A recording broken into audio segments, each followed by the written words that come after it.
বন্যায় লাশ দাফনের জন্য মাটি পাওয়া না গেলে করণীয় কি? এক্ষেত্রে কিভাবে লাশ দাফন করা হবে?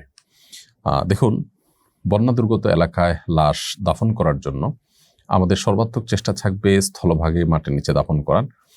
কারণ এটা ফরজে কিফায়া, এলাকাবাসীর সবার উপরে কর্তব্য যে সবাই, কোনো মানুষ মুসলমান মারা গেলে তাকে সম্মানজনকভাবে মাটির নিচে দাফন করবেন। যদি এই কাজটি কেউ না করেন, সবার উপর বলতে সবার তরফ থেকে কেউ যেন করে, এটা সবার উপরে বর্তায় এজমালিভাবে। যদি কেউ না করে তাহলে সবাই গুনাহগার হয়।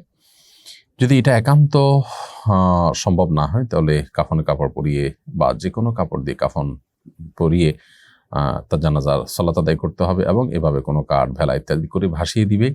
আজকাল যে পদ্ধতি রয়েছে যে সেখানে অনেকে কাগজ লিখে দেন যে কোনো জায়গায় গিয়ে দাফন করার সুযোগ থাকলে যেন কেউ দাফন করেন, তো সেটাও একটা প্রক্রিয়া, সেটাও হতে পারে। আর এর বাইরে আরেকটা প্রক্রিয়া হতে পারে যে আপনি এলাকা থেকে 2 মাইল 4 মাইল 5 মাইল কলার ভেলা করে নিয়ে গেলেন। যদি সে সুযোগ থাকে তাহলে সেখানে তত দূরে গিয়েও হলেও আপনাকে মাটির নিচে দাফন করতে হবে।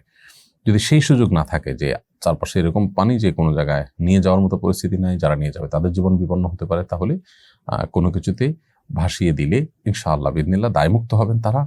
এবং আজকাল যে চিরকুট লিখে দেওয়া হচ্ছে যাতে করে সেখানে যাওয়ার পর বা কোনো মানুষ যদি পান তিনি যেন দাফনের উদ্যোগ নেন, তো এটাও একটা সুন্দর পদ্ধতি হতে পারে। তো খোলাসা কথা হলো, যদি কোনো কারণে মাটির নিচে দাফন করা না যায়, কোনো সুযোগ না থাকে, তাহলে এভাবে ভাসিয়ে দিলেও দায় মুক্ত হওয়া যাবে। এবং এই বিষয়ে অনেকগুলো ফতোয়ার কিতাবের ফতোয়া রয়েছে।